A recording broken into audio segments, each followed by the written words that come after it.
días a todos y muchas gracias por su presencia. El día 27 del mes que viene se cumplen 200 años del nacimiento de esa gran figura que fue Louis Pasteur.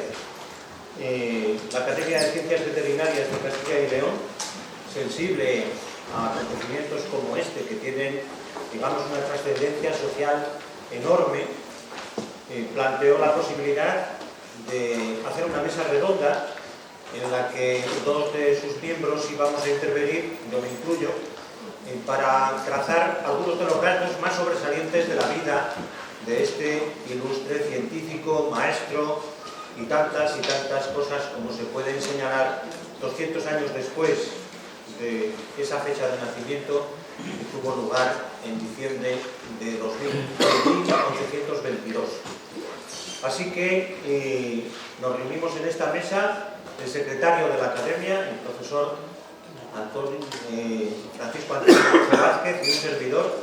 Los dos somos académicos de número y representamos al común de los académicos numerarios o de número y correspondientes de la Academia de Ciencias Veterinarias de Castilla y León.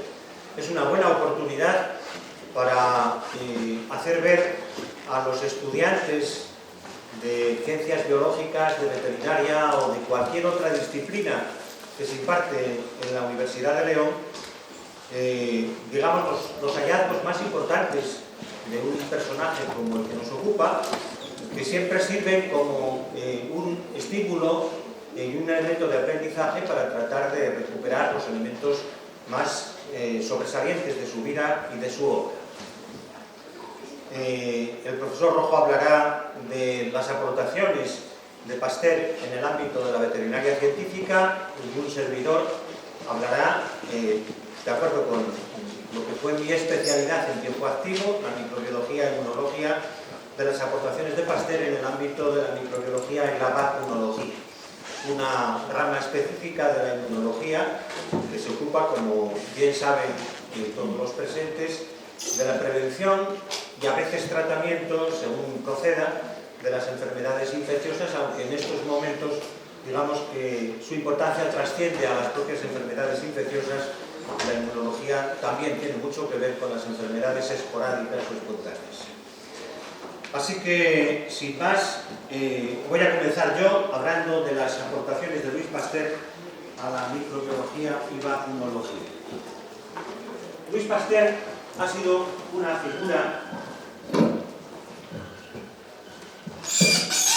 emblemática en la historia de la ciencia a lo largo de, fundamentalmente, los últimos 300 años, desde que comenzaron a vislumbrarse algunos descubrimientos que ponían de manifiesto la existencia de un mundo inferior representado por los microorganismos en el ambiente que rodeaba al ser humano y a los animales.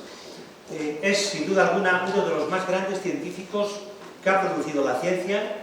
Algún autor ha señalado que podría haber sido merecedor de 3 premios Nobel si los premios Nobel hubieran sucedido tiempo antes, a lo largo de su vida activa. Él falleció en 1895 y el primer premio Nobel se concedió en 1901 a uno de los trabajadores alemanes más importantes en la seroterapia, como luego veremos.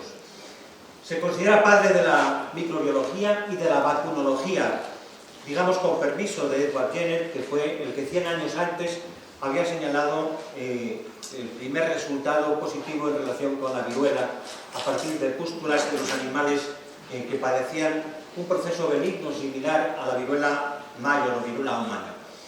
Cambió la interpretación de la biología, fundamentalmente porque puso de manifiesto aquellos hechos que de alguna forma demostraban la existencia de lo que ya algunos investigadores italianos señalaban como biogénesis, en contra de lo que se consideraba como teoría de la generación espontánea. Ha pasado a la historia por crear una de las escuelas de científicos más importantes a nivel mundial, particularmente europeo, también contemporánea de la escuela de Robert Koch, pero que pertenece Koch a una generación posterior. En cualquier caso, esa escuela se mantiene con plena vigencia ha dado un montón de premios Nobel desde la creación del Instituto Pasteur hasta la fecha y sigue produciendo grandes acontecimientos en relación con la ciencia. Investigaciones tan precoces como los que sucedieron a los 20 años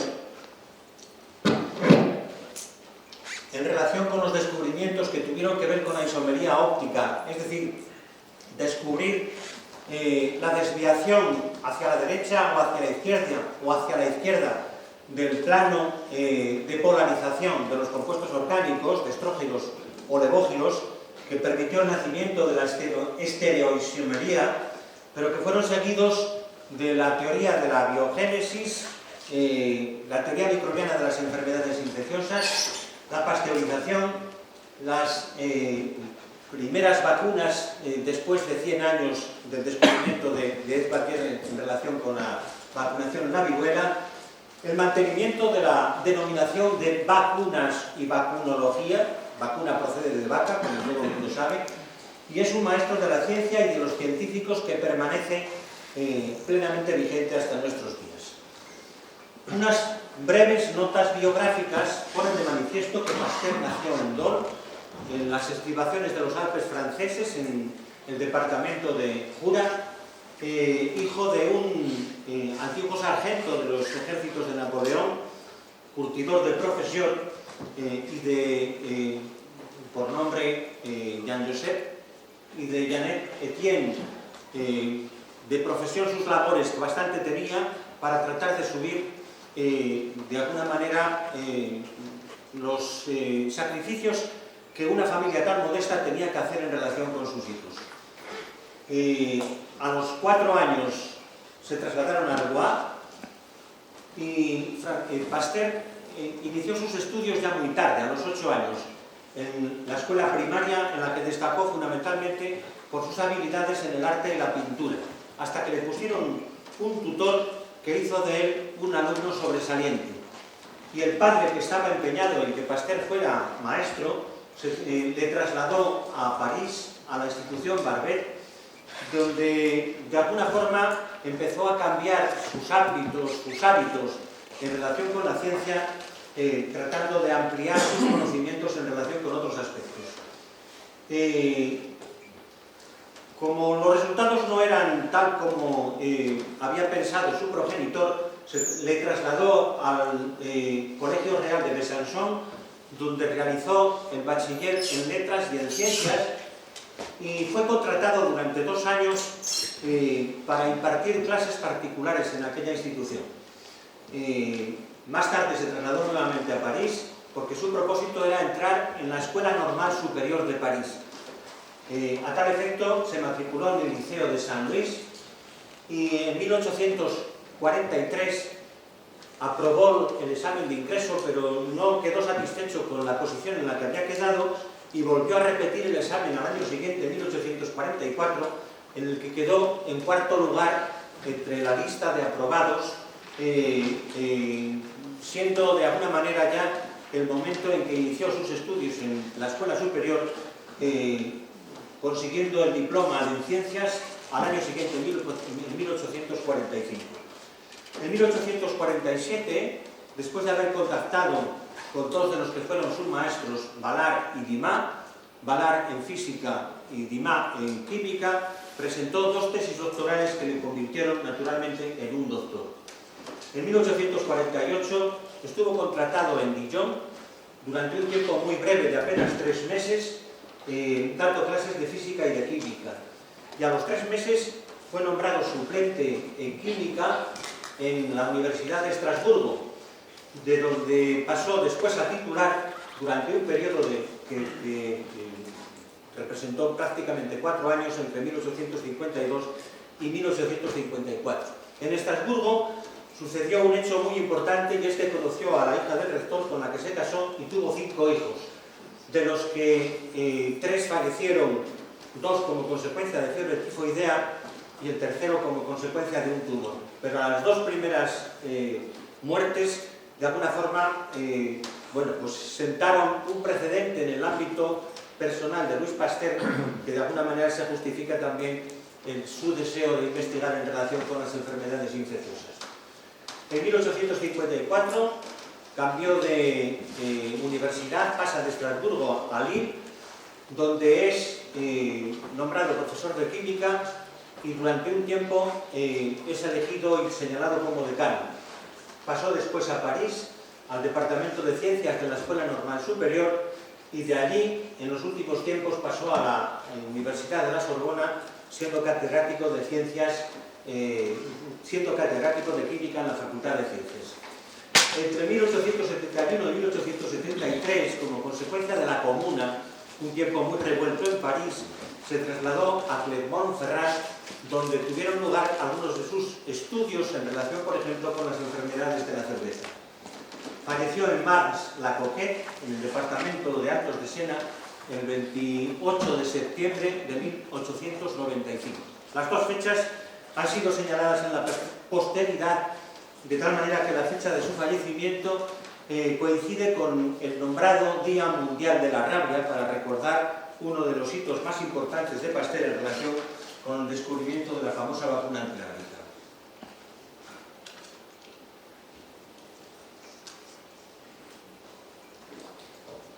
Existen 4 hechos notables en la trayectoria científica de Louis Pasteur. El primero de ellos se refiere a sus estudios sobre la fermentación. Estamos hablando de 1840-1850, en el que la poderosa Escuela de Químicos Europea, liderada entre otros por Liebig, señalaba que la fermentación era un proceso espontáneo y que cualquier actividad microbiana era efecto y no causa de la actividad microbiana.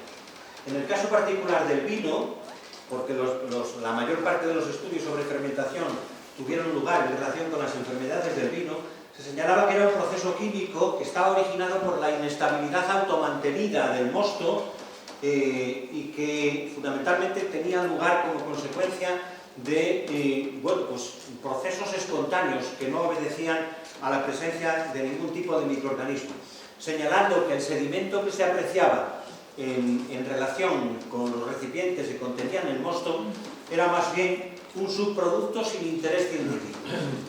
Sin embargo, muchos años antes, ya desde los años 30, al menos 3 investigadores, Swan, Latour y Cucci, habían señalado que en la fermentación estaban presentes levaduras vivas y que su metabolismo era responsable de la propia fermentación.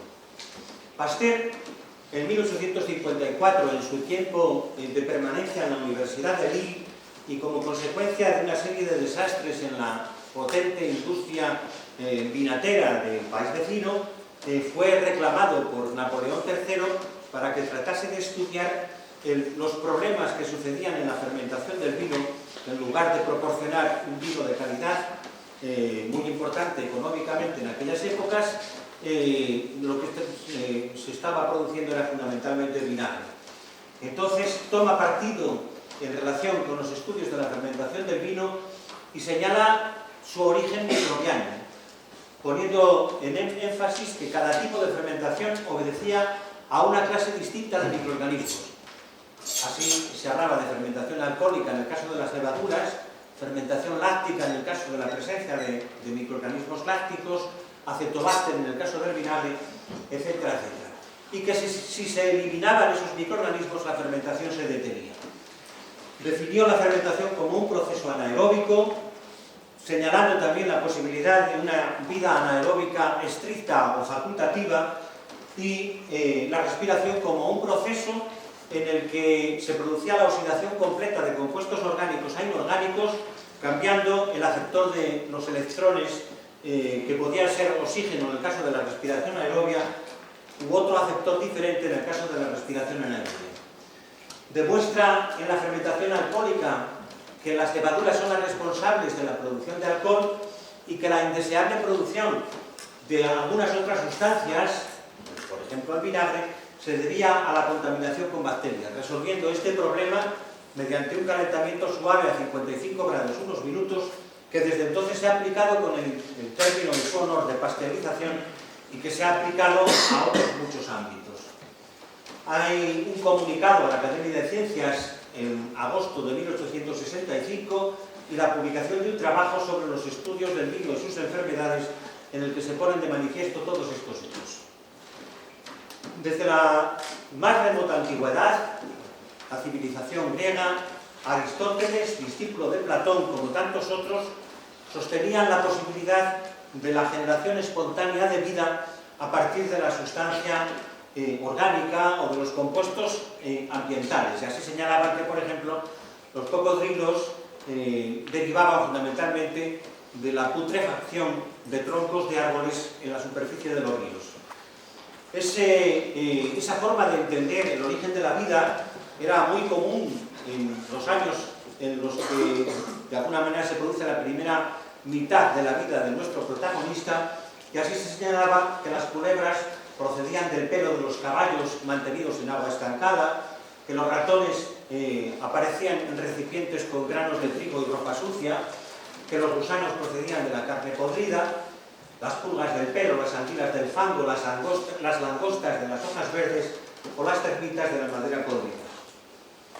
Pasteur toma partido de esta situación como consecuencia de la coincidencia de convocatoria de un premio por parte de la Academia de Ciencias de París, dotado con 2.500 francos, para quien consiguiese demostrar experimentalmente la presencia de vida originada espontáneamente o bien cualquier otro tipo de postura señalada como biogénesis.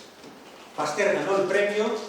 En 1861 había publicado un trabajo que le sirvió para conseguir, digamos, este galardón, demostrando la presencia de microorganismos en el aire y sancionando definitivamente la teoría de la biogénesis. Y puso de manifiesto fundamentalmente dos tipos de experimentos. Utilizaba matraces a los que estiraba su cuello mediante el calor de una llama de un mechero, y calentando en ese cuello en forma de cisne se producía un sifón en el que quedaban retenidos fundamentalmente las partículas de polvo que arrastraban por absorción microorganismos en suspensión en el aire. Si el recipiente se mantenía vertical, el caldo se mantenía estéril, limpio por tanto, sin turbidez, durante largo tiempo, incluso años.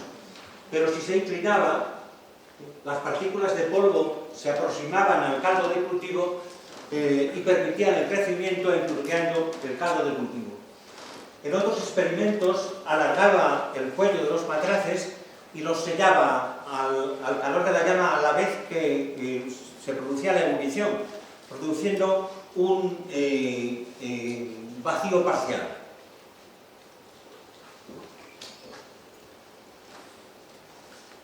Cerró los recipientes a la llama y llevó a cabo dos experimentos, uno en las calles de París y otro en la cima de Mont Blanc, en un caso con un ambiente muy contaminado y en el otro, naturalmente, con un ambiente muy limpio. Rompía el sello, tomaba una muestra, lo volvía a sellar y el recipiente, la muestra la llevaba al laboratorio, incubándola a una temperatura óptima. Los caldos abiertos en las calles de París muy contaminadas se enturbiaban, mientras que los caldos abiertos en la cima del Mont Blanc permanecían limpios, lo que ponía de manifiesto que en el primero de los casos existían microorganismos en suspensión en el ambiente, mientras que en el segundo de los casos no ocurría esto. La segunda época tiene que ver fundamentalmente con las enfermedades del gusano de seda, que serán un elemento decisivo para la promulgación de la teoría microbiana o germinal de las enfermedades.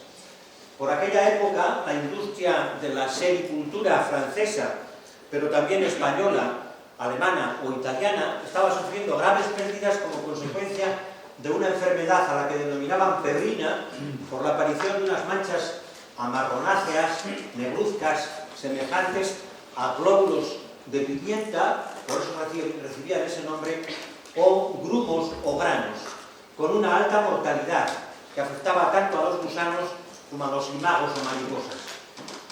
Pasteur descubrió que estaba producida por un agente, un hongo denominado ahora Nosema bombicis.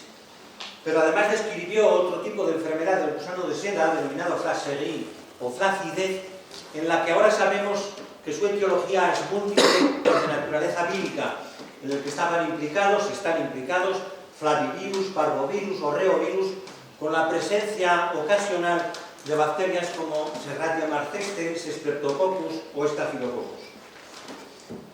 Pasteur controló la pebrina mediante la observación de que los huevos aparecían fundamentalmente como consecuencia de mariposas contagiadas y que a su vez transmitían la pebrina a los gusanos, y estos lo hacían después fundamentalmente a las pupas, con lo cual cerraban el ciclo. La enfermedad era hereditaria y su propuesta fue simplemente hacer una selección al microscopio de huevos exentos de los famosos glóbulos de la pebrina para permitir una selección de gusanos exentos de esta enfermedad que salvó la industria de la seda francesa.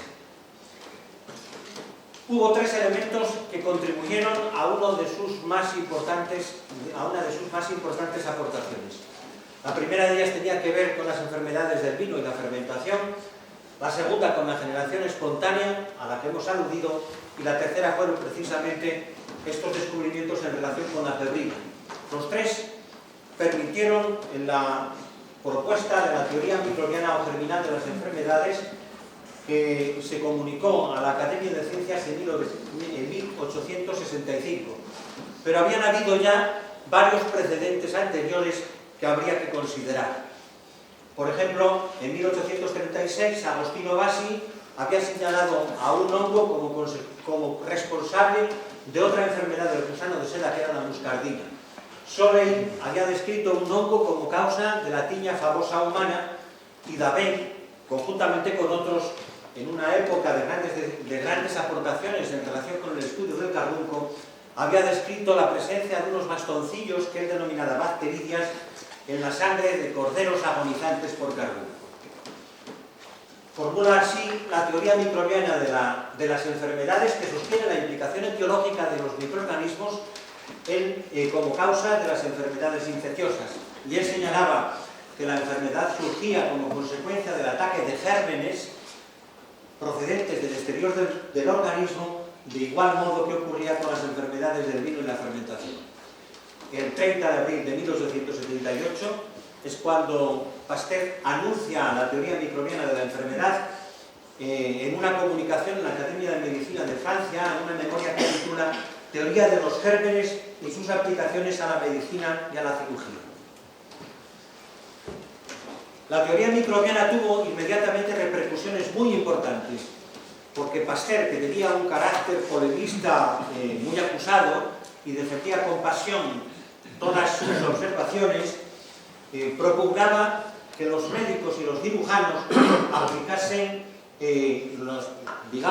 las consecuencias de la teoría microbiana en sus prácticas, recomendando procedimientos para eliminar los microorganismos con carácter preventivo, por ejemplo, filtración, tratamiento por calor, tratamiento por sustancias químicas, esterilización de los instrumentos de los cirujanos, limpieza con ácido carbónico o fenol, etc.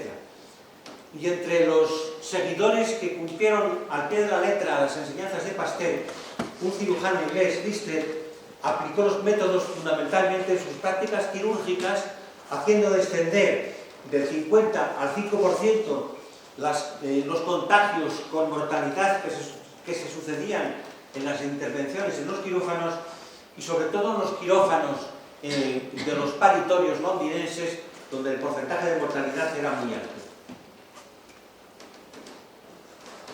La teoría microbiana de la enfermedad infecciosa quedaría, digamos, incompleta sin la participación de la otra escuela europea liderada por Robert Koch, el cual aplicó fundamentalmente tres modelos de estudio: el carbunco, la tuberculosis y el cólera humano, y mediante las observaciones que implicaron el aislamiento y la identificación de los agentes responsables de las mismas, propuso sus famosos postulados, que eran algo así como las reglas o exigencias para que un microorganismo fuese considerado el agente etiológico de una enfermedad.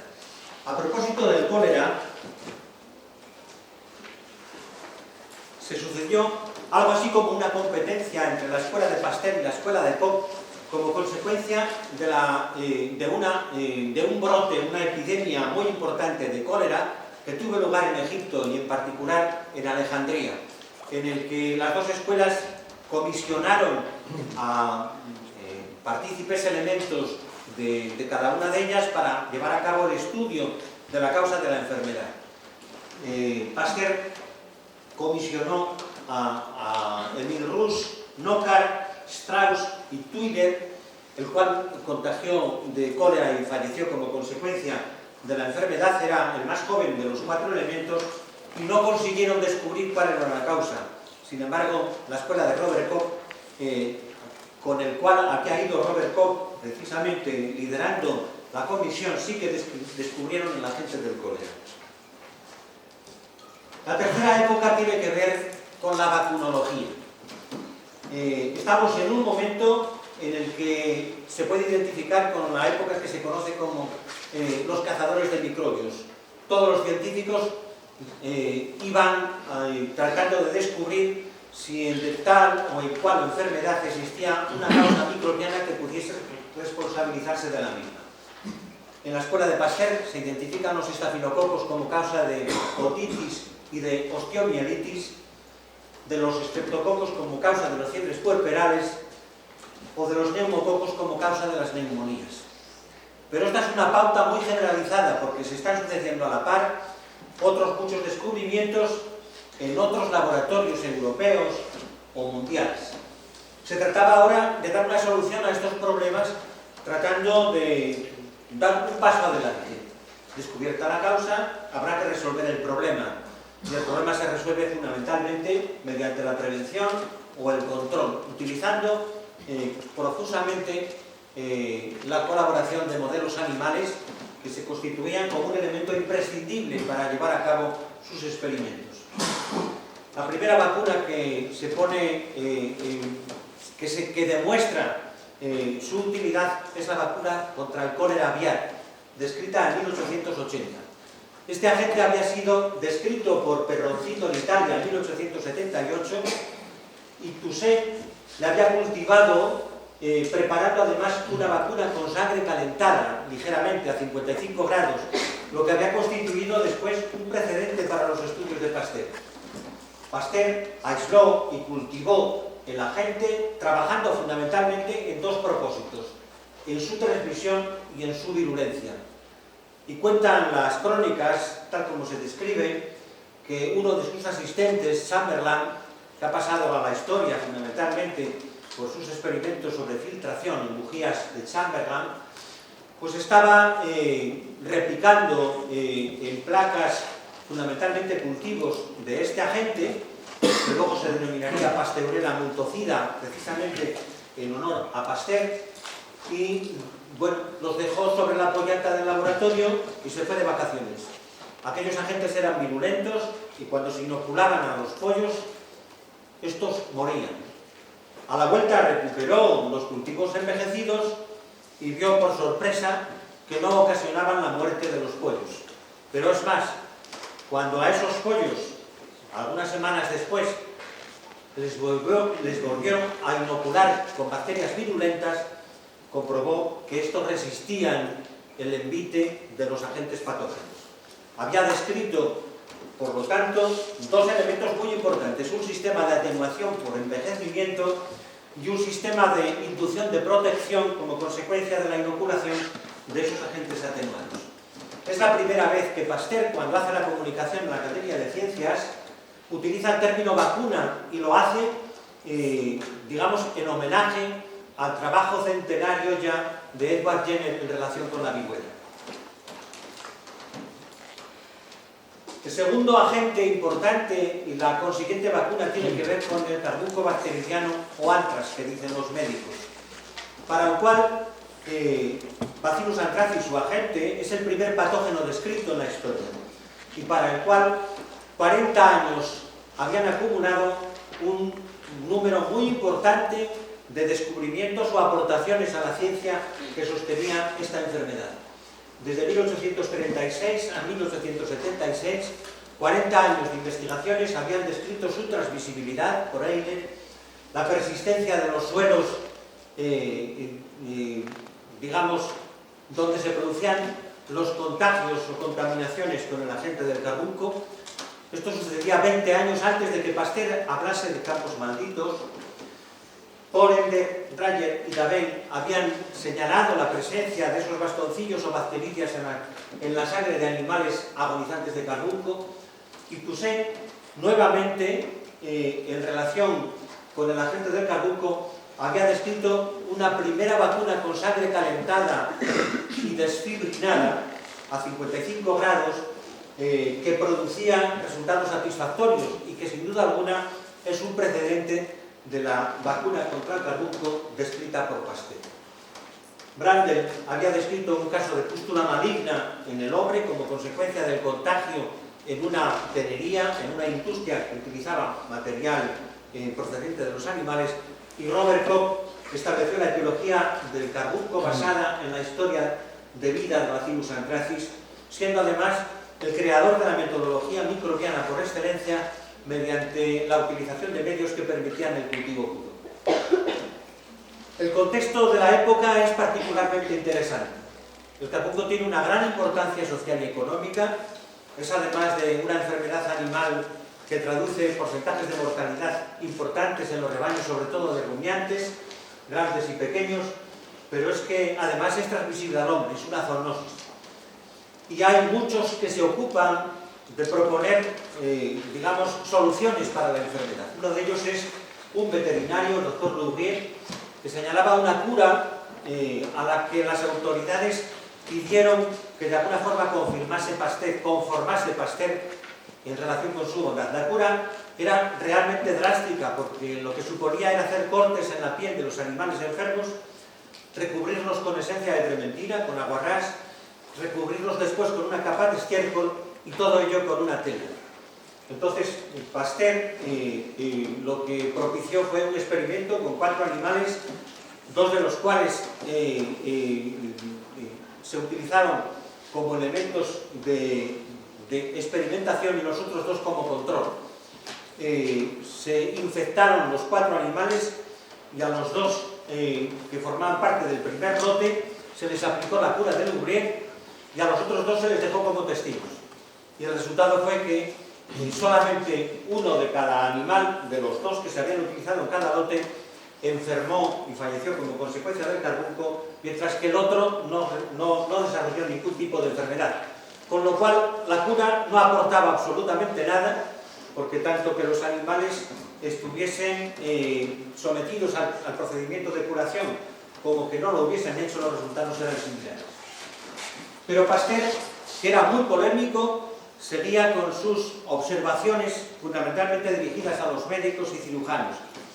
Y señalaba: doctores, cirujanos, lavad vuestras manos, servid vuestros instrumentos. Los microbios causan enfermedad y muerte a vuestros pacientes. Y uno de los médicos muy próximo a Napoleón III, Charbonnet, le acusaba públicamente de exagerado, de charlatán, de intruso, de farsante, y señalaba pues a quien quisiera escucharle lo que decía Pasteur, diciendo: por favor, los hombres destruidos por criaturas diminutas, es como si un ejército de hormigas se apoderase del ejército del emperador. Es decir, estamos en un contexto en el que el carbunco forma parte de la opinión pública, tanto por su importancia en la esfera animal como en la esfera humana. Pasteur comunica en la Academia de Ciencias en 1881 que ha logrado atenuar el agente del carbunco. Hay voces que señalan que probablemente en esta comunicación Pasteur exageró, pero lo cierto es que su vacuna consigue la atenuación por cultivo a temperaturas disgenésicas a 43 grados en 2 franjas temporales, entre 15 y 20 días mantenido el agente del carbunco a esta temperatura, lo que constituiría la primera dosis de la vacuna, y entre 10 y 12 días en presencia de oxígeno, que constituiría la segunda dosis de la vacuna, porque su protocolo era ese: una primera dosis con el microorganismo muy atenuado y una segunda dosis 12 días después con el microorganismo menos atenuado, sometiéndose después a, naturalmente, los resultados de la experimentación. Porque en este contexto existían partidarios, detractores y escépticos, y uno de ellos era Hipólito Rosiñón, veterinario de Melun, en las proximidades de París, a unos 30 kilómetros de París, quien ante la situación que se había planteado, lo que propone es un experimento en una granja que tenía en Pouilly-le-Fort, que a tal efecto proporcionan a Pasteur 60 ovejas, 10 vacas y una cabra. La cabra para sustituir después a una de las ovejas. Las ovejas las dividen en 3 lotes. 10 animales quedan como testigos totales, sin tocar, y los otros 50 los dividen en 2 lotes de 25, a uno de los cuales le someten a vacunación con ese protocolo de las dos dosis separadas 12 días, mientras que el otro permanece como testigo no vacunado. Y 12 días después de terminar la vacunación, en segunda dosis, llevan a cabo un desafío con una dosis virulenta, pero como consecuencia de las presiones de los personajes detractores de Pasteur, le obligan a administrar una dosis triple, es decir, una sobredosis del agente patógeno. Incluyen en las 10 vacas el 50%, 5 vacas a las que vacunan y las otras 5 que dejan sin vacunar.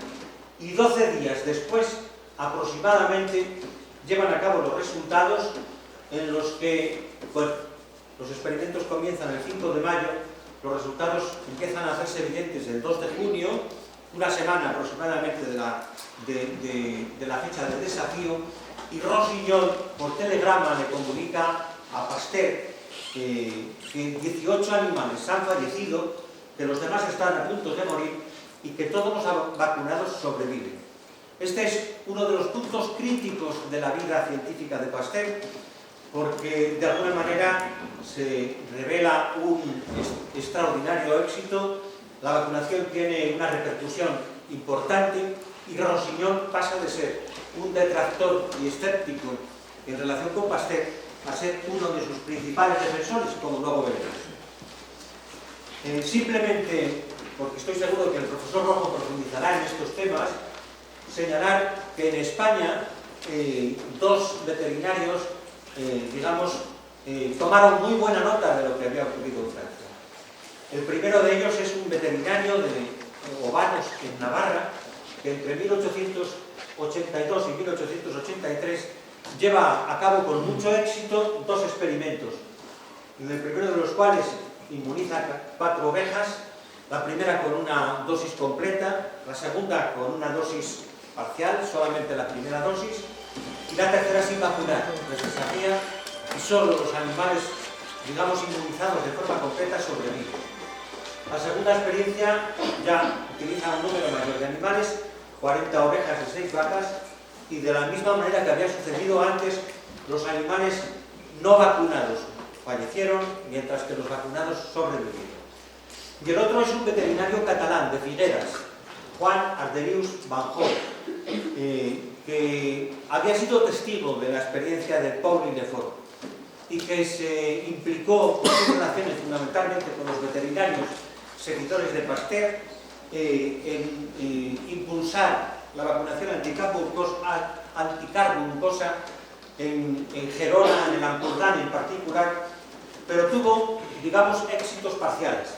Llevó a cabo una prueba positiva en Gerona en mayo-julio del 86 con 6 corderos y una ternera, en el que muy bien sobrevivieron los vacunados y fallecieron los no vacunados, pero en otra experiencia, ya al año siguiente, en 1886, con 16 corderos, 6 cabras y 2 vacas, la cosa no resultó tan bien, de tal manera que solo sobrevivieron 5 de los 16 corderos vacunados.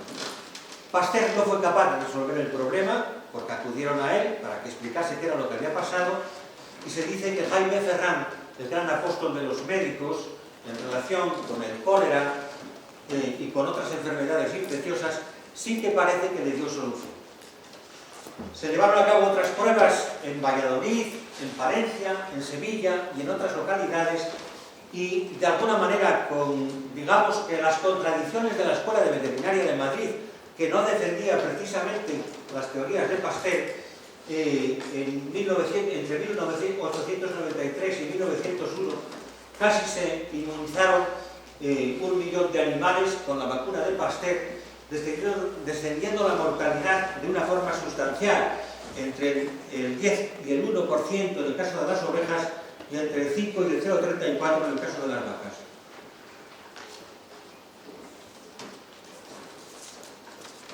La tercera vacuna es la del mal rojo, es presión particular del veterinario de Boulogne, que estaba de alguna manera padeciendo una epidemia de mal rojo porcino que había producido la muerte de más de 20.000 animales. Robert Koch había sido el primero en aislar el microorganismo a partir de un proceso septicémico en ratones, pero no le dio la importancia que tenía porque no se había producido en aquella época, en 1876, ningún aislamiento a partir del ganado porcino, que se produjo como consecuencia de unos estudios de Tuillier, uno de los discípulos más jóvenes veterinarios de Pasteur, y del propio Pasteur, que aislaron del ganado porcino, cuando como consecuencia de la reclamación del veterinario de Boulogne se trasladaron a aquella localidad. Loeffler fue el primero en llevar a cabo un estudio detallado de la gente y la enfermedad. Loeffler era veterinario discípulo de Robert Koch, para que vean que de alguna forma estaban implicadas las principales escuelas, y Rosenbach describió por primera vez la erisipela humana, que es el alter ego del mal rojo porcino. Pasteur y Tuillier llevaron a cabo un proceso de atenuación como consecuencia de pases por conejo que consiguieron la atenuación y con la que desarrollaron una vacuna que resultó efectiva. El gran éxito de Pasteur en relación con las vacunas tiene que ver con la rabia.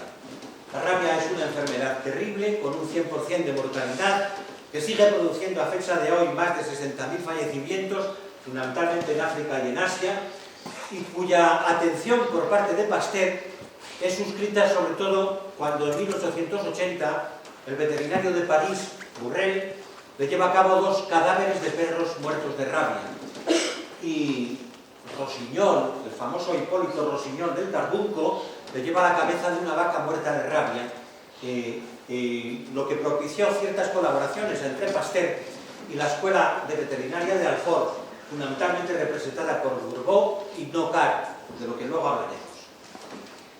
Hay un precedente necesario, y es el de un veterinario, profesor de la Escuela de Veterinaria de Lyon, Pierre-Victor Galtier, que llevaba a cabo estudios de inoculación subcutánea del virus de la rabia en conejos, con el que conseguía una fijación del periodo de incubación en 15 días y una cierta atenuación. Producía en el conejo rabia paralítica.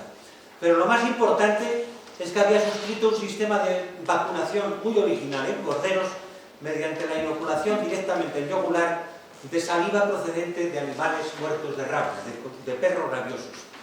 Y mediante este sistema había conseguido una cierta protección de hasta 7 veces, tal como describe, que llamó la atención de Pasteur, señalando que tal vez la inmunización sería una posibilidad para poder controlar esta terrible enfermedad.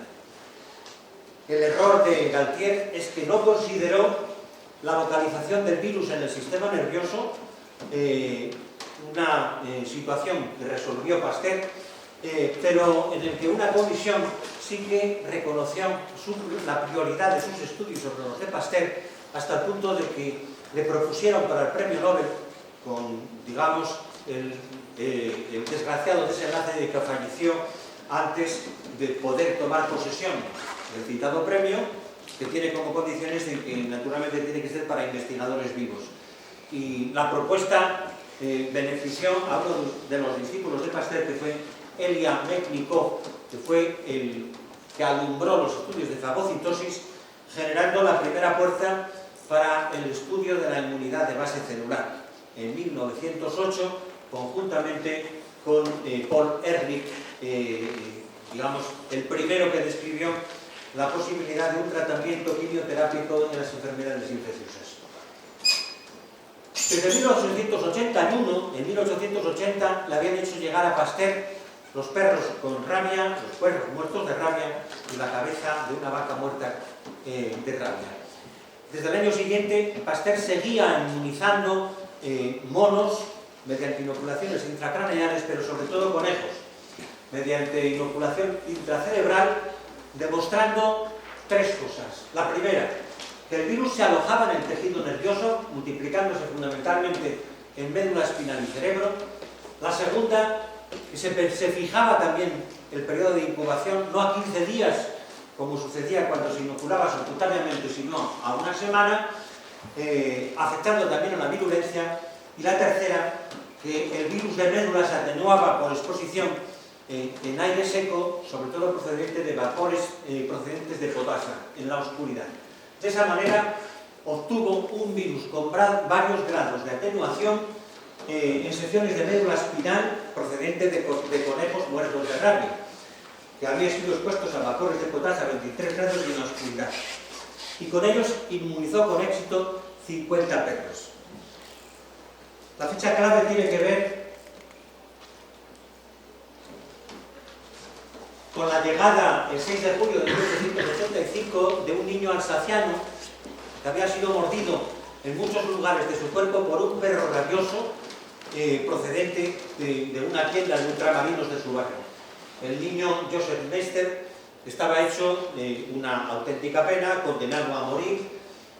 Pasteur, que tiene la vacuna, que había tenido éxito para los perros, no se atreve a utilizarla con él, porque Pasteur no era médico y estaba sometido a una presión por parte de todo el círculo de médicos que rodeaban fundamentalmente la ciencia en París, y entonces se la proporciona al doctor Blanchet de la Academia de Medicina, que le inocula la primera dosis de una médula que había sido desecada durante 14 días, muy desecada, por tanto. La segunda dosis la rebaja a 12 días de desecación y en un plazo progresivo de disminución de la atenuación hasta prácticamente médula fresca, hasta los 10 días, entre el 6 y el 16 de julio, le administran intraperitonealmente al niño aquella vacuna que 3 meses después, de alguna manera, se certifica que el niño está sano, exento de peligro de padecimiento de rabia. En el mismo año, 1885, un pastor, Jean-Baptiste Dupin, es mordido también por un perro 6 días antes de ser administrado la vacuna de rabia de Pasteur con el mismo protocolo que habían utilizado con Joseph Meister. Y en el año siguiente, hasta 350 pacientes de toda Europa y aún de América, incluyendo 19 rusos de Smolensk que habían sido mordidos por un lobo rabioso, de los cuales sobrevivieron 16, lo cual fue motivo para que el zar de Rusia hiciese una donación de 100.000 francos para la construcción del Instituto Pasteur y concediese a Pasteur la Gran Cruz de Brillantes de Santa Ana para la fundación del propio instituto. Unos años después, en 1887, Ross y Nockart cambian el protocolo de los 10 días con dosis que van desde 14 días de desecación hasta prácticamente una dosis de desecación, la más fresca, a un protocolo de 21 días que tiene la particularidad de que los 2 primeros son de auténtica sobredosis porque le administran 2 dosis por la mañana y 2 dosis por la tarde. 4 dosis en el primer día, otras 4 dosis en el segundo, y luego van disminuyendo progresivamente, disminuyendo también el volumen desde 3 mililitros de médula a 1 mililitro o 2 mililitros con lo que suele ser habitual en el último día. La cuarta y última época de Pasteur tiene que ver con el Instituto Pasteur y la lucha contra la difteria y la tuberculosis. El éxito por la vacuna antirrábica hace que se ponga en marcha una acuestación a nivel nacional en Francia y la suscripción permite recuperar una cantidad suficiente de dinero para la construcción del Instituto Pasteur, que se funda el 4 de junio del 87 y se inaugura el 14 de noviembre del 88. Pasteur tenía entonces 60 años. El director es Pasteur y el subdirector es Émile Rousse, que pasaría al fallecimiento de Pasteur a ser director con Mednikov como subdirector. La importancia del Instituto Pasteur, como decía yo al principio, es que sigue siendo de actualidad. y prácticamente 150 años después ha generado no menos de 10 premios Nobel en distintos ámbitos de la microbiología y de la inmunología. Algunos de los más recientes, por ejemplo, el descubrimiento del virus del VIH. Pasteur fallece el 28 de septiembre de 1895, como señalamos entonces también, un día que ahora es declarado Día Mundial contra la Rabia, precisamente para tratar de recordar esta efemérides de Pasteur. Y con independencia de la difteria o de la tuberculosis, merece la pena comentar la presencia de un veterinario auténticamente explosivo, Edmundo Knockaert, el veterinario del equipo de Pasteur, que fallece con 53 años, después de haber sido catedrático de cirugía y de enfermedades contagiosas o infecciosas en la escuela de Alfort y dentro de la misma, pero que se constituye en una auténtica vorágine de nuevos descubrimientos que ponen de manifiesto la trascendencia de la figura de Pasteur, no solamente durante su vida, sino después de su fallecimiento. Descripción de los micoplasmas, el agente de la perineumonía contagiosa bovina, de los agentes de la mamitis ulcerosa, de la mamitis gangrenosa de la oveja y de la cabra, de la mamitis anzótica, investigaciones sobre los modelos de conejo en relación con la rabia, carbunco sintomático, tétanos, actinomicosis, descripción de las nocardias, fiebre aftosa, piroplasmosis, etcétera, etcétera, hasta llegar hasta los gripanosomas de la durina y la naranja. Y simplemente dos puntualizaciones en relación con la difteria y con la tuberculosis, pero ya estamos en la época en la que Pasteur ha fallecido. Alexander Yersin, que pasará a la historia además por ser el descubridor del agente de la peste bubónica, y Emil Rus demuestran la toxicidad de ambos, naturalmente, trabajadores de los institutos Pasteur.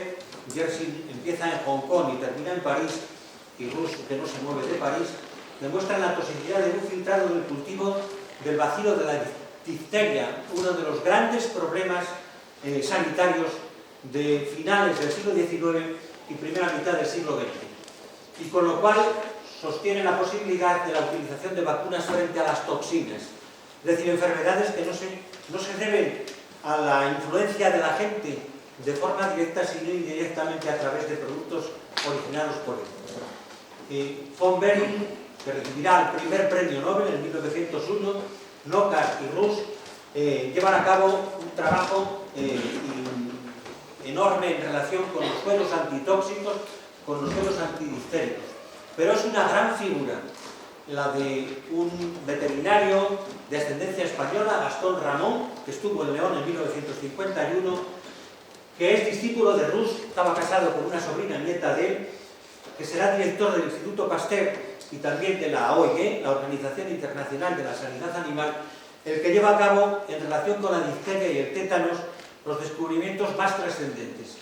Descubre lo que se llama floculación, reacción tosina-antitosina, y propone un nuevo método de valoración de los suelos antitóxicos. Describe lo que se llama afinidad y avidez de los antisuelos, es decir, la fuerza de unión de un determinante antigénico con el sitio receptor del anticuerpo o del global del antígeno con el global de la molécula del anticuerpo, y las anatosinas, una forma de detoxificar la toxina difterica mediante tratamiento con formol al 3-4 por mil durante un mes a 42 grados, proponiendo la vacunación contra la difteria y más tarde frente al tétanos. Pero es que además Gastón Ramón introduce la nueva corriente de estudios en relación con los adyuvantes de inmunidad, fundamentalmente a partir de la utilización con las vacunas de tapioca, y fue propuesto al premio Nobel por otro premio Nobel de la escuela de Pasteur, por Bordet, pero no se lo dio. La otra figura en relación con la tuberculosis es la de un veterinario, Camille Guérin, que trabaja con Calmet en el Instituto Pasteur de Lille, de lo cual uno es director y el otro subdirector, y que con un aislado de Mycobacterium bovis procedente de un caso de tuberculosis mamaria obtenido por Knockar, comienzan a hacer pases ciegos hasta 230 en caldo de patata con glicerina y bilis bovina, consiguen estabilizar la cepa.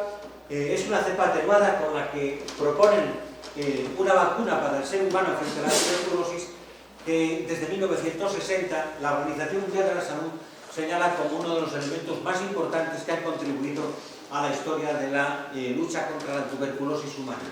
Se sigue utilizando, se empezó a utilizar en relación con la protección de los bovinos, pero interfería con el diagnóstico. Se llevaron a cabo unas experiencias en una granja de Normandía y se dejó de utilizar precisamente por ese inconveniente. Se mantiene su uso en humana para proteger de la tuberculosis, pero además tiene también otras utilidades como el tratamiento del cáncer, sobre todo de vejiga, porque induce fundamentalmente una respuesta de base celular que de alguna forma neutraliza las células transformadas como consecuencia del cáncer. Intervino con la cita que figura en la cripta de Pasteur, en el Instituto Pasteur, señalando feliz aquel que lleva consigo un ideal, un Dios interno, sea el ideal de la patria, el ideal de la ciencia o simplemente las virtudes de la nación. Una gran figura que, de alguna forma, 200 años después, estamos obligados a, de alguna forma, recordar, y la Academia de Ciencias Veterinarias de Castilla y León cumple de esa manera con este deber. Muchas gracias.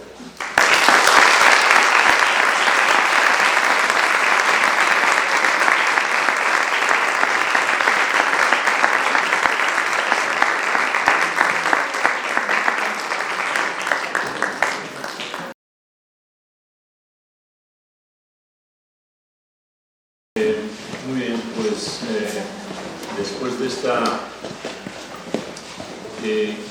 conferencia del profesor Rodríguez Ferri, documentadísima, como no podía ser de otra manera, yo voy a tratar de comentar algunos pasajes de la vida de Pasteur y su prolongación en el mundo.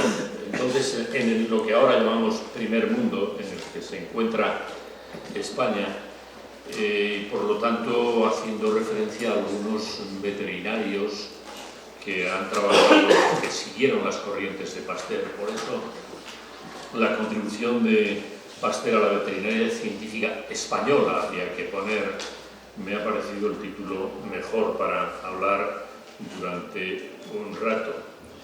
En primer lugar, lo que sí quería decir es que la dimensión de Pasteur, como hemos visto, tanto científica como humana, es algo que obliga a establecer límites a cualquier acto que pretenda glosar su figura, como es lógico. Y por lo tanto, en un estilo clásico del que se hablaba antes, cuando se hacían los exámenes para obtener un título de profesor en la universidad, me parece importante tener en cuenta lo que se llamaba la extensión y los límites de algo que naturalmente es tan amplio como acabo de decir y como acabamos de ver. Voy a ver si esto funciona. Pues esto no funciona, ¿no? Así. Bueno, la observación de microbios, de seres microscópicos, no fue posible hasta que se inventó el microscopio, como es natural. Lo que pasa es que los efectos de los microbios ya se conocían desde muchísimo antes.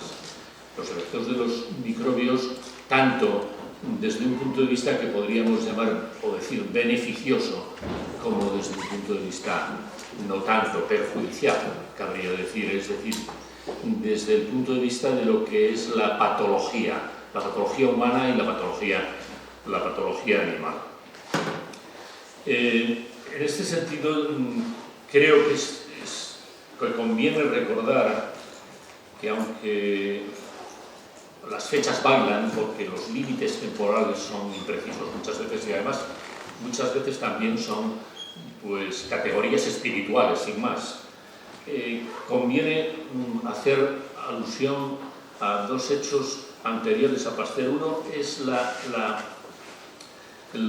publicación de los Principia de la teoría de la gravitación universal de Newton, que seguramente ha sido pues, el libro científico más importante jamás escrito. Tanto es así, tuvieron una validez de 3 siglos, hasta el siglo XX, hasta principios del siglo XX, cuando Einstein pues, desarrolló su teoría, ¿verdad? La física newtoniana se convirtió de alguna forma en el soporte de un movimiento que transformó desde el siglo XVIII hasta nuestros días la ciencia, la vida en definitiva, que es ese movimiento que se llama, como todo el mundo sabe, Ilustración. La Ilustración, un movimiento intelectual desarrollado en Francia, cuyo núcleo fue precisamente en Francia, y liderado por un par de personajes que todo el mundo ha oído hablar de ellos. Seguramente no sepan que alguno de ellos terminó decapitado y el otro en la cárcel esperando su turno, pero que eran Voltaire y Montesquieu, y que dio lugar a un proceso de difusión de nuevas ideas y conocimientos cuyo máximo desarrollo fue precisamente en el siglo XIX. Entonces, gracias a Newton y a sus teorías, independientemente de lo que después Einstein estableció, se podían explicar la mayor parte de los fenómenos macroscópicos, pero lo microscópico seguía sin poderse conocer, no se conocía del todo, a pesar de que se habían desarrollado ya instrumentos que permitían observar seres microscópicos, microbios, vamos a llamarlos así.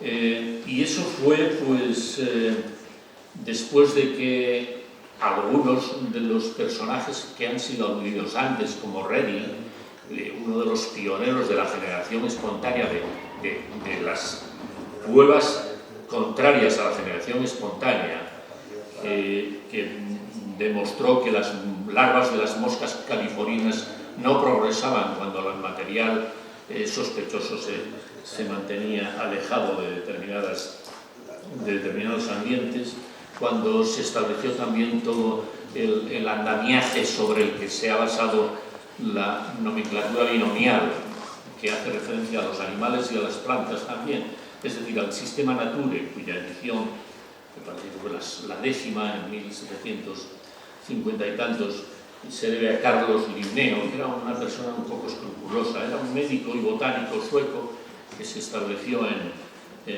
Francia y en Italia, y que era un poco escrupuloso porque le daban asco los microbios y los parásitos y listeриas y todas estas cosas. Y además de que, a pesar de que un tiempo antes también, como ha dicho el profesor Uribe Ferri, se había demostrado que era posible inmunizar animales o inmunizar personas en este caso, que era el médico inglés Jensen, que después de la invención del microscopio se comenzaron a desarrollar una serie de sucesos que determinaron finalmente la construcción de microscopios por un individuo holandés que se llamaba Leeuwenhoek, que le gustaba mucho pulir lentes a caballo entre el 17 y el 18 es cuando se empieza a desarrollar, digo, pues, las ciencias que permiten hacer como real el nacimiento de la microbiología, en definitiva, del estudio de los microbios, microbiología, protozoología, etcétera, etcétera, gracias a Leeuwenhoek. Y nos encontramos entonces ya con que después de este primer microscopista del mundo, que se llamaba Leeuwenhoek, que era tan aficionado a mirarlo todo que se encontró hasta los propios microbios y parásitos que él eliminaba con sus propias deyecciones. Después de eso nos encontramos con que todavía, y relacionado con la figura de Pasteur, pues a pesar de Reddy, que ya demostró que las larvas de moscas y las moscas no nacían de la carne, sino que eran consecuencia de un proceso de contaminación. A pesar, digo, de otras personas que se ocuparon de rebatir también la teoría de la generación espontánea a principios del siglo XIX seguía vigente. Y seguía vigente, y ahí es algo en lo que empiezan a intervenir naturalmente los coetáneos de Pasteur y el Pasteur mismo. Es decir, antes de Pasteur la enfermedad era un misterio, la causa de la enfermedad. Naturalmente las enfermedades no eran ningún misterio porque se observaban, y además en muchos casos con una clínica muy evidente, y en otros casos sencillamente por la muerte que producía un determinado proceso en quien lo padecía, tanto humanos como animales. Y como se ha dicho también, los estudios iniciales de Pasteur no tenían nada que ver con la patología en el sentido más amplio del término, porque empezó estudiando, como se ha dicho, pues, los problemas que acarreaba el almacenamiento y la fabricación del vino y la cerveza, los productos lácteos, se ha hablado también de la pasteurización, etcétera, etcétera. Por lo tanto, pues eso no tenía nada que ver con lo que se ha dado en llamar después patología médica en el sentido más amplio del término. Y por lo tanto los estudios de Pasteur lo que suponen fue la apertura de un nuevo campo de investigación de las enfermedades, de lo que se ha llamado posteriormente, y ahora ya no se llama así, pero que es un nombre que a mí sí me gusta mucho, que es la patología especial, la patología específica, las enfermedades infecciosas en el sentido más amplio del término, producidas por virus, bacterias, parásitos, etcétera, etcétera, etcétera, entre las cuales se encuentran algunas que también han sido citadas aquí, desde la pebrina del gusano de seda, ¿verdad?, que sigue llamándose pebrina ahora, al carbunco bacteriano, que como ha dicho el profesor Rodríguez Ferri, los americanos le llaman anthrax, seguramente porque no saben que existe un término que sí que hace alusión a eso, a las bacterias demostradas en su día, el cólera de las gallinas, etcétera, etcétera. Voy a dejar de hablar, voy a pasar por alto todo esto que tiene que ver un poco con la vida de Pasteur, con algunas cosas que habían ocurrido antes, como todas las observaciones de Leeuwenhoek. Lo que sí hace referencia a algunos de los colaboradores iniciales de Pasteur eran veterinarios, como también se ha dicho, y como después comentaré, en relación con el primer ensayo de vacuna contra el carbunco bacteriano que produce Bacillus anthracis, el único español que estuvo presente en los ensayos en aquellos campos que luego se denominaron, esos y otros muchos, campos malditos, sencillamente porque Bacillus anthracis es un germen que esporula y cuyas esporas son tremendamente resistentes a las condiciones ambientales adversas, contaminan por lo tanto todo lo contaminable, y determinadas zonas en las que sucesivamente y de forma rutinaria se producían muertes se bautizaron como campos malditos, algunos famosos con nombres concretos como saben. Ese español al que me refiero se llamaba Juan Arderius Van Hol, que realmente después de como también ha dicho el profesor Rodríguez Ferri, alrededor de Pasteur había muchos detractores, de la propia Escuela de Veterinaria de París, por supuesto, pero también veterinarios de campo y médicos de campo, por supuesto, médicos rurales. Y sin embargo, bueno, pues había otros sin embargo, que entendían que aquello podría funcionar y que era una forma de controlar las enfermedades infecciosas, como así ha sido. Esas corrientes, no sé si son algunos de los antivacunas actuales, son hereditarios de aquellos detractores de Pasteur, pero probablemente.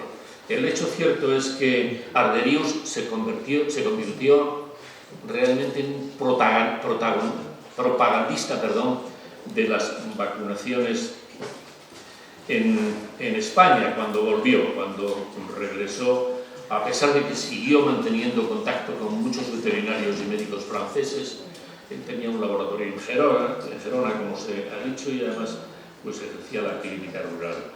Bien, Quizás uno de los más llamativos acontecimientos fue precisamente el del carbunco bacteriano, que ya habían iniciado otros personajes previamente. Sencillamente este es uno de los animales. Yo todavía recuerdo el primer caso de carbunco bacteridiano que sigue habiendo estos días de atrás. Se han denunciado algunos casos de carbunco bacteridiano en España, en la península ibérica, pero en España concretamente. El recuerdo de una imagen parecida a la de este novillo en un pueblecito que está muy cerca de León, bueno, 40 kilómetros, pero es muy cerca, entre León y Valladolid, que se llama Valverde Enrique, cuando yo todavía era un niño que no pensaba estudiar veterinaria, o por lo menos no sabía si pensaba estudiar veterinaria. Pues bien, también, como se ha contado, uno de los que se benefició, el primero que se benefició porque entendió el problema, fue Lister. Esa es una fotografía del campus de la Universidad de Glasgow, donde está esa estatua, ese monumento a Lister, que fue, pues naturalmente, el que logró reducir la mortalidad tremendamente, sobre todo de las parturientas, de las fracturas abiertas, etcétera, etcétera, gracias a la antisepsia.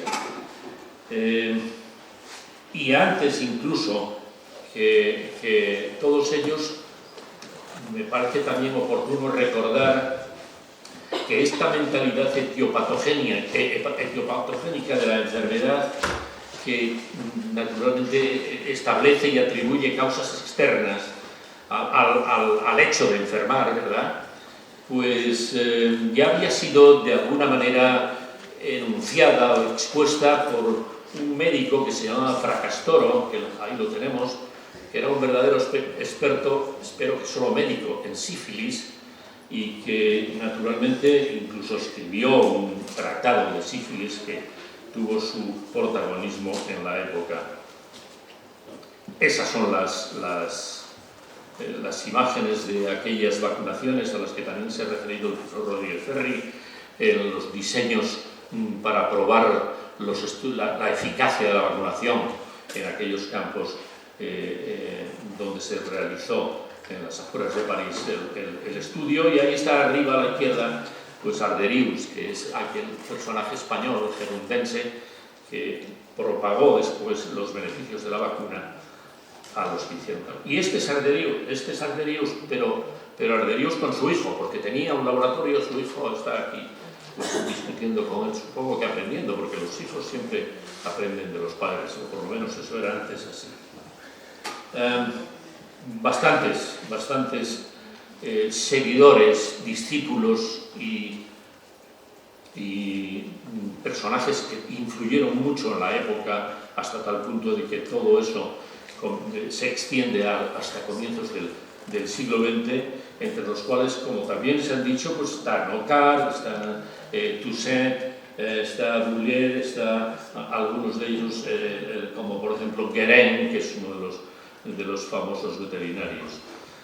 Bueno, aquí hay otro hecho que tiene importancia desde el punto de vista de lo que es lo que podríamos llamar la aplicación, el paso de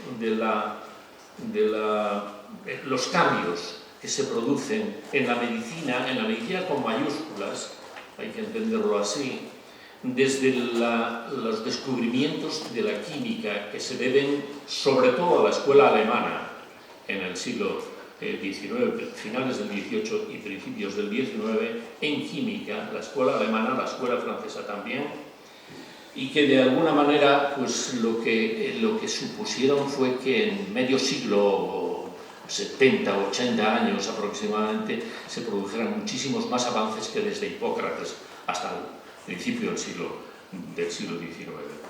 Y eso lo que significa es que se pasa el médico de cabecera, de la medicina de cabecera, en términos humanos, pero también en los animales, a la medicina hospitalaria, que ya habían empezado a aparecer muchos años antes. La construcción de hospitales, sobre todo en algunos países europeos, es muy antigua. Empiezan pues algo así como en la época de Enrique VIII en Inglaterra. Y ese es uno de los hospitales, donde que construyó Enrique VIII, donde murió hace tan solo un año el marido de la reina Isabel II, el duque de Edimburgo, en uno de esos hospitales famosos ingleses. Pues bien, se pasa después a lo que se llama medicina de laboratorio. Y la medicina de laboratorio emplea métodos experimentales para intentar explicar hechos que se observan, para intentar conocer mejor la estructura y la función, las alteraciones en la estructura y en la función de los seres vivos, y que, como decía, tienen sus bases en la química y en la física fundamentalmente, hace que algunos biomédicos, vamos a llamarlos así, médicos y albéitares veterinarios ya, entonces, pues a la vez que realizan su ejercicio profesional como clínicos de campo, son a la vez o intentan ser expertos en el laboratorio y comienzan, por lo tanto, mediante pues, el esfuerzo personal, hacer horas extras, que diríamos ahora, a trabajar, y ahí es donde se empiezan a ver los resultados de todos estos estudios de los personajes que hemos visto. España, que es lo que voy a contar ahora, para no extenderme demasiado, España estaba sumida en el más absoluto oscurantismo, diríamos, y además derrotada por todos los sitios. De hecho, la generación del 98 es un movimiento que proviene de la pérdida de colonias, de una serie de hechos que todo el mundo conoce y en que no voy a entrar. La influencia de los estudios de Pasteur y otros predecesores en Europa estaría aquí representada en Francia por todos los colaboradores de Pasteur y por el mismo Pasteur, por supuesto. En el Reino Unido, fundamentalmente, no por ningún microbiólogo, sino por Lister, Joseph Lister, el cirujano que empezó a salvar vidas como consecuencia de evitar que se produjeran esas gangrenas tremendas que se producían como consecuencia de la contaminación en los quirófanos, por llamarlos de alguna manera, porque quirófanos tenían poco. La escuela alemana de Koch, y en España se crean una serie de instituciones promovidas por organismos, por ayuntamientos, por diputaciones, etcétera, etcétera, que son los institutos de investigación, los laboratorios municipales, etcétera, etcétera, sobre todo en las principales grandes ciudades españolas como Valencia, Barcelona, Madrid, fundamentalmente ahí. Y en España, por lo tanto, sobresalen algunas figuras que tienen que ver mucho con Pasteur y que están pues, materializadas en algunos que aquí aparecen. Por un lado, Jaime Ferrán, que era médico. Yo no voy a hablar de Jaime Ferrán, pero sí de algunos. Cuando se crea el Instituto de Investigaciones, el Laboratorio de Investigación, el Laboratorio Municipal de Barcelona, le escriben las autoridades catalanas, escriben a Pasteur preguntándole su opinión. Primero le preguntan su opinión, qué piensa en relación con la creación de un laboratorio de esta naturaleza en Barcelona, que fue el primero que se creó en España, y en segundo lugar le dicen que ellos han pensado en que el director sea Jaime Ferrán, y Pasteur les contesta que le parece muy bien que sea Ferrán, porque a Ferrán ya le conocían, de manera que el primer director es Ferrán, el subdirector es Turró, Ramón Turró, otro catalán que era subdirector, que era veterinario. Y a propósito de Ramón Turró y de la veterinaria, quería también hacer algún comentario. Y también he puesto aquí a otro personaje que fue catedrático de la Escuela de Veterinaria de León, Dalmacio García Izcara, y que luego pasó a Madrid. Fue catedrático de Anatomía aquí en León y luego fue catedrático de Cirugía en la Escuela de Veterinaria de Madrid, que es don Dalmacio García Izcara. Aquí no aparece, ahí aparecen solo Pasteur, Lister y Koch.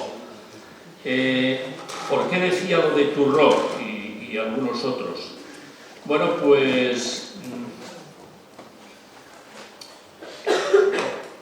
en principio, quizás el mayor representante de esa medicina de laboratorio y por lo tanto seguidor de toda la corriente pasteriana es Dalmacio García Izcara, que era enemigo íntimo de un otro veterinario leonés cuyo nombre aparece aquí en el hall, que fue presidente de la República Española en el exilio, que se llamaba Félix Gordón Ordaz.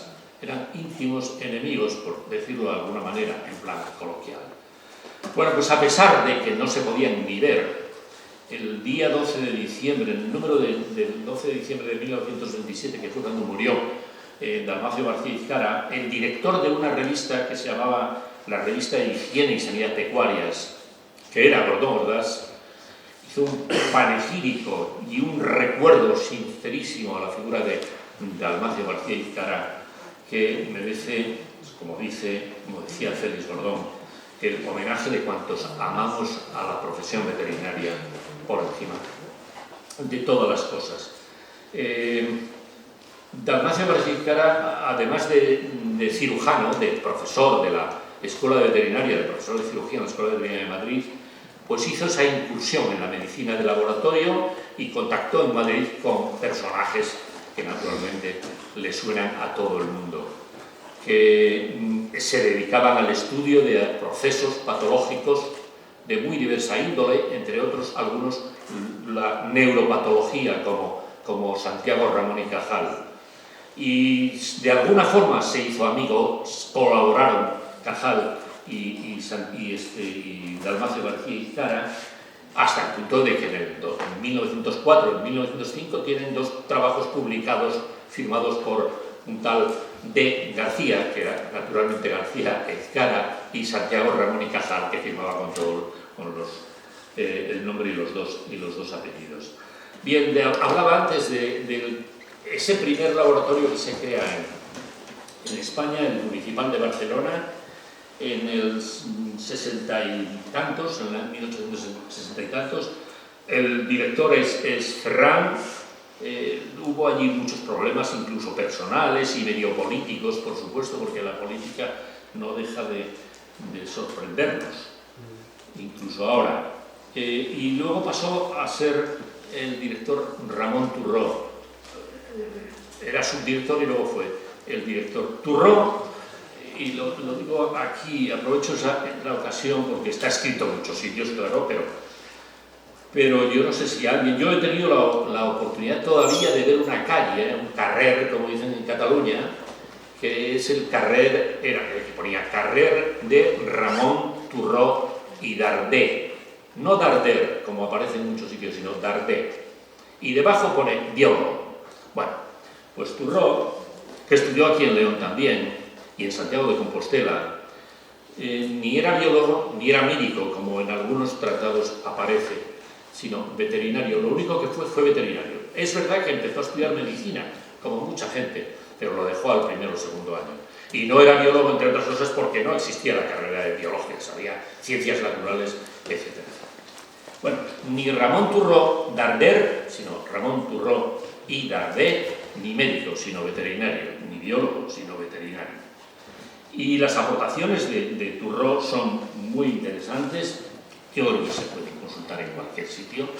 Sobre todo fueron trabajos técnicos, métodos y técnicas pues aplicadas a estudios microbiológicos, como aparece aquí en esta diapositiva que puse. Pero además fue hasta filósofo y publicó algunas cosas que yo no las he recogido aquí, pero que son tratados de psicología humana en este caso, a pesar de que en esa época también Félix Gordón Ordaz ya había publicado algunas obras y algunos trabajos relacionados con la psicología animal. Eso que parece que está de moda ahora, ya lo estaba en la época de Félix Gordón Ordaz. Y de la escuela de Turró, pues proceden dos personajes también, que son Vidal Muné, José Vidal Muné y Cayetano López. José Vidal Muné, esa es la foto era catalán, como su apellido indica, estudió en Zaragoza, entonces Barcelona no tenía facultad, y después de acabar la carrera se volvió a Barcelona y fue veterinario en una ciudad, se puede decir que sea pueblo, porque Martorell seguramente es más grande que León. Trabajó en el laboratorio municipal de Barcelona y su fama, su nivel científico le ayudó mucho a que le nombraran director de una institución que había sido creada pues en el año 31 o 32, cuando la Segunda República Española se estableció, que era el Instituto de Biología Animal, que así se llamó inicialmente en Madrid, y que luego se llamó Patronato de Biología Animal, y después pues, ha pasado a ser Ministerio de Agricultura, es decir, el Instituto Nacional de Investigaciones Agrarias, y ahora es lo mismo, pero además se le ha añadido el Consejo Superior de Investigaciones Científicas. Vidal-Lunet fue un destacado veterinario microbiólogo y también tuvo devaneos políticos, lo pongo ahí en letra pequeña, porque era de Acción Catalana, un movimiento que no es nuevo, como vemos, de manera que durante esa época, la época de la República, proporcionó vacunas, en la medida que podía, al ejército republicano, y naturalmente cuando se dieron cuenta los que tenían que darse cuenta, pues le hicieron un consejo de guerra en el año 40. Y no le fusilaron de milagro, pero en definitiva tuvo, gracias a un certificado de depuración de bondad, se diría, pues pasó a ser liberado y vivió como pudo, yo creo que bastante bien, porque su capacidad y sus conocimientos le llevaron a trabajar en empresas químico-farmacéuticas como Laboratorios Leti, como Laboratorios Reunidos, etcétera, etcétera. El otro es Cayetano López. Cayetano López es un veterinario que estudió en León, era de Burgos, estudió en León, quiso ser cura, empezó la carrera de sacerdote, la carrera eclesiástica, y a los 2 años tuvo un incidente que, bueno, pues pasajero, no llegó a cantar misa, como pongo aquí, de manera que lo dejó y se vino a León a estudiar veterinaria. Y después de acabar la carrera se fue de veterinaria rural hasta que volvió a León, donde se casó y donde preparó las oposiciones a un cuerpo que ahora se llama el Cuerpo Nacional Veterinario y que entonces era el de inspectores de higiene y sanidad pecuaria, etcétera, etcétera, y es uno de los integrantes de la primera promoción de ese cuerpo, vamos a llamarle Nacional Veterinario. Junto con Gordón Ordaz, el número 1 de aquella promoción era Félix Gordón Ordaz, que no está en la orla porque no quiso estar al lado de algunos que habían aprobado también las oposiciones aquellas. Un hombre muy, muy completo, un tipo al que la suerte no le acompañó en algunas ocasiones, murió su maestro Turró y entró en una pequeña depresión. También se le adscribieron determinados fallos en los que parece que no tuvo ninguna culpa, fallos profesionales, veterinarios, a propósito de un barco que venía de Yugoslavia cargado de vacas que se morían por el camino, que intentó pues, hacer puerto en algunas zonas del Mediterráneo hasta que apareció en Barcelona. Y todo aquello fue una contrariedad que enemistó pues, a unos y a otros, a veterinarios de Madrid y veterinarios de Barcelona. Parece que la cosa también es histórica.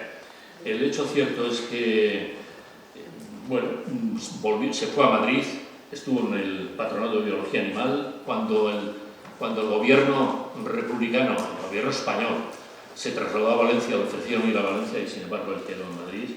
Y escribió muchos libros que están ahí, están en la biblioteca y es una delicia leerlos porque muchas de las cosas que decía siguen siendo válidas ahora.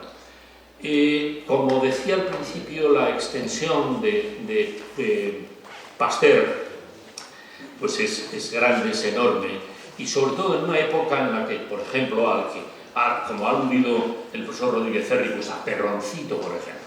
Perroncito hacía de todo, como hacían casi de todo la mayor parte de los personajes de la época. Y uno de los que tuvo mucha relación con Dalmacio García y con Cajal, etc., fue Abelardo Gallego Canel, que fue catedrático de Santiago de Compostela, que fue una escuela que duró muy poco tiempo, y también fue catedrático de Madrid, y que se ocupó de estudiar histopatológicamente, que es la mejor expresión, algunos procesos patológicos de los animales, el moquillo del perro, bronconeumonías parasitarias de las ovejas, etcétera, etcétera. Colaboró con Santiago Ramón y Cajal, y le apoyó Cajal a que se fuera a Madrid cuando las ocasiones a la Cátedra de Madrid. Esos trabajos originales y brillantes de Gallego, pues aquí las tenemos recogidas en una carta de Cajal, dirigida a don Abelardo Gallego, que Cajal, mi querido amigo, etcétera, etcétera, es decir, tenía una buena relación con es natural. Y todo eso se tradujo también, en el caso concreto de Gallego, en la aplicación, en la extensión de todos la teoría microbiana de la enfermedad, aplicada a algunos aspectos como el de la higiene de los alimentos, en una ponencia que presentó Abelardo Gallego en el primer Congreso Veterinario Español, creo que fue en 1929. Y como veis ahí, el título del trabajo de su ponencia es La histopatología en la inspección de carnes y productos cárnicos. Y ahí dice, lo he subrayado yo en rojo, el inspector de carnes ha de realizar una serie de hechos, ¿verdad? Terminar por la inspección en el laboratorio. Examen histológico, examen bacteriológico, examen químico. Bueno, son cosas que algunos todavía no hacen. También otro personaje destacable de aquella escuela, de aquella corriente de pasteriana en España, es Joaquín Rabellat, al que también citó el profesor Rodríguez Ferri. Esto sencillamente lo que viene lo que quiero aquí en esta diapositiva es mostrar gráficamente algo que iba haciéndose palpable poco a poco y que algunas corrientes pues pusieron su granito de arena para que así fuera. Una de ellas fue precisamente por don Ordaz, cuando creó la Dirección General de Ganadería e Industrias Pecuarias, que creó una serie de secciones en lo que era el Patronato de Biología Animal, y una de ellas era la docencia y la investigación. Esto simplemente es de un estudio relativamente reciente de una universidad inglesa en la que se compara ¿cómo se llama esto? La docencia y la investigación, y donde están las mejores universidades son, naturalmente, donde se hace una buena investigación. No hay ninguna universidad que destaque solo porque se dan bien las clases. Se dan bien las clases porque se hace buena investigación, se tiene investigación en el sentido más amplio del término. La investigación, en definitiva, obedece a un binomio, al sumatorio de experimentación y observación. Es decir, la clínica, en nuestro caso, etcétera, etcétera.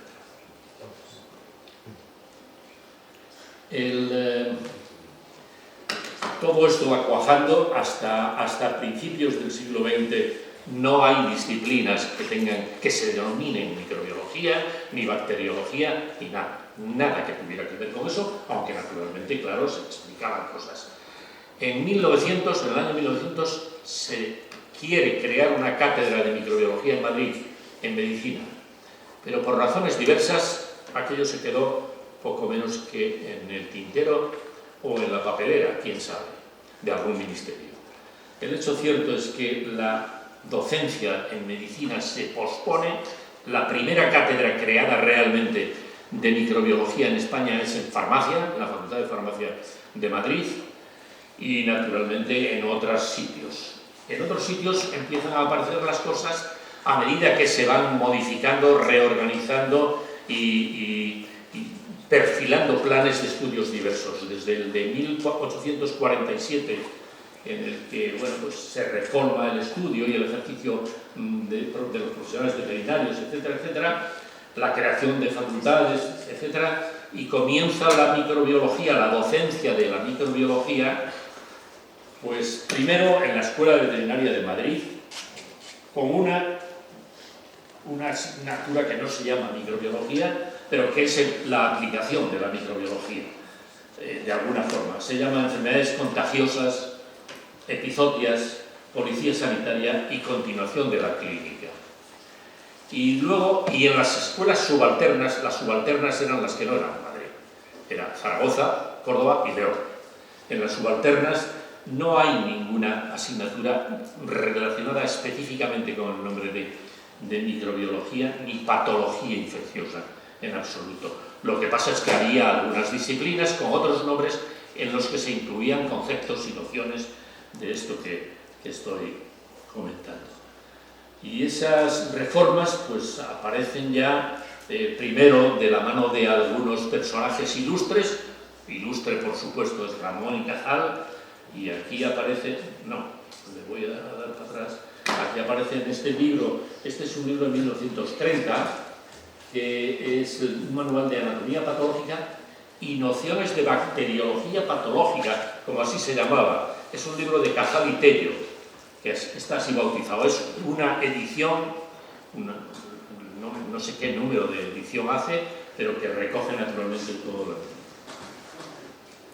Finalmente, en cuanto a las reformas en veterinaria, después de la revolución microbiana, pues la medicina del laboratorio, como acabo de señalar, supone una gran transformación que hace que en algunas instituciones veterinarias, como los mataderos, también se haga inspección de laboratorio. Por último, también extendida la inspección de la carne, ahí vuelven a aparecer otra vez Gallego Canel, el padre de un profesor que fue de esta facultad, Joaquín Rabellat, Gordón Ordaz, etcétera, etcétera. Y todo eso cuaja, o tiene que ver un poco la aplicación de todo esto en esta frase de Osler. Osler fue, según algunos, el fundador, el padre de la anatomía patológica veterinaria americana. Bueno, es bastante, ¿no? Porque América es muy grande. Que estudió, fue discípulo de Virchow en Alemania y fue profesor de la Facultad de Veterinaria o Escuela Veterinaria de Montreal y de la de Medicina de Baltimore. Y dice, como se ve ahí, estudiar las enfermedades sin libros es como navegar a la deriva, pero estudiarlas sin pacientes, sin enfermos, es como no salir a navegar. El plan Gordón, el plan de 1912, ya empieza a establecer esa estructura que va continuando y la tenemos ahora ya. En segundo curso, como se ve ahí, hay parasitología, bacteriología y preparación de sueros y vacunas. En tercer curso hay enfermedades parasitarias e infecciosas, infectocontagiosas, etcétera, etcétera. Y un estribillo que es el preámbulo del Real Decreto en el que se publica este plan de estudios de 1912 que alude a todo esto que estoy diciendo. En todo esto, naturalmente, jugó un papel decisivo, como se ha visto antes, cuando la intervención del profesor Rodríguez Ferri, lo que yo he tratado de resumir ahora para no repetir cosas, jugó un papel destacado Pasteur. Pasteur, que como también ha dicho el profesor Rodríguez Ferri, no era médico ni veterinario, sino químico, pues, y que además se apoyó mucho en médicos y en veterinarios. Todas las pruebas de campo que se hicieron con el carbunco y otras muchas, como también se ha contado antes, pues le hicieron decir, Pasteur a partir de los 40 y tantos años tuvo una hemiplegia, un ictus diríamos, ¿verdad? Y quedó paralítico de la mitad del cuerpo. Hay algunas fotos realmente impresionantes porque casi no podía ni andar. Andaba del brazo de Lister, por ejemplo, que eran amigos y aunque vivían en sitios distintos.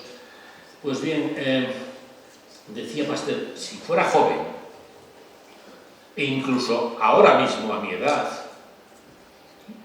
y me valiera por mí mismo, por eso es porque estaba medio paralítico con una hemiplegia, me iría a sería estudiante de veterinaria, porque las lecturas de los tratados de veterinaria le hacen a uno hervir la cabeza, es decir, impresiona el que una persona a esa edad añorara no poder haber sido veterinario, pero su obra, como es lógico, está aquí.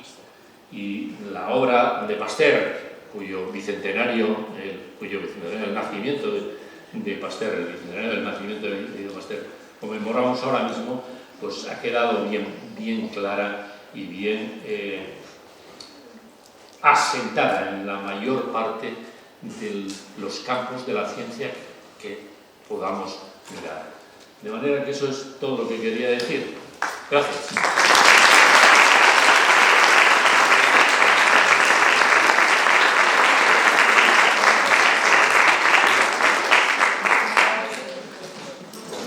Bueno, esto es una mesa redonda. Si hay alguna intervención, es el momento.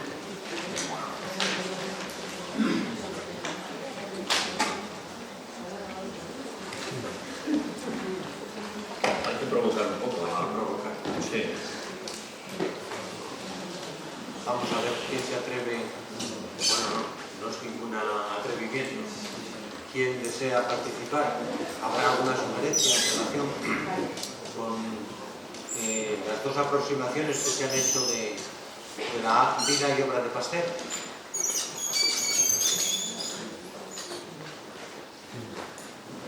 No se les ocurre ninguna, seguramente porque estamos todavía en noviembre y todavía no saben muchas cosas de las que, sobre todo, los alumnos de primero y de segundo podrían saber, ¿no? Pero, bueno, porque ¿qué era la veterinaria en el siglo XVIII, finales del XVIII y el XIX? ¿Qué era?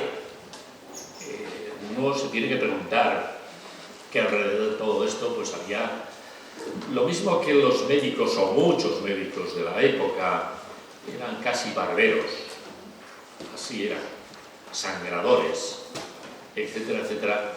Los veterinarios eran también otras cosas. Empezaron a dejar de serlo precisamente cuando terminó de existir una cosa que se llama albaictería, que la pueden ustedes apuntar para estudiar, para ver qué es eso, qué fue la albaictería. Hay un hecho muy evidente y es que después del fallecimiento de Pasteur, la salud del Instituto Pasteur cobró, digamos, una vitalidad impresionante en relación con grandes figuras de la veterinaria que probablemente no se reproducen en ninguna otra escuela, ni siquiera en la de Koch en Alemania, que era... Hay pues, un cierto paralelismo entre las dos escuelas que va salpicado de nacionalismo. Está de por medio la guerra franco-prusiana y muchos intereses, incluso políticos, que presionaban a uno y a otro, lo cual hacía que muchas veces los descubrimientos se guardasen con celo para que el otro no se aprovechase. Seguramente los episodios de Alejandría en relación con el cólera son muy demostrativos, pero no los únicos, porque ocurrió lo mismo en 1882 a propósito del descubrimiento del bacilo de la tuberculosis por Robert Koch y un congreso que se celebró en Londres, en los que con mucho celo cada uno iba guardando digamos, la sorpresa del descubrimiento para sorprender y de alguna forma mantener el prestigio de lo suyo. Pero en la escuela de Pasteur hay profusión de veterinarios de un enorme prestigio en todos los ámbitos, no solamente en el campo de las enfermedades infecciosas, sino en otros muchos, que se mantiene, porque sigue siendo un centro de referencia, de formación y de investigación a nivel mundial.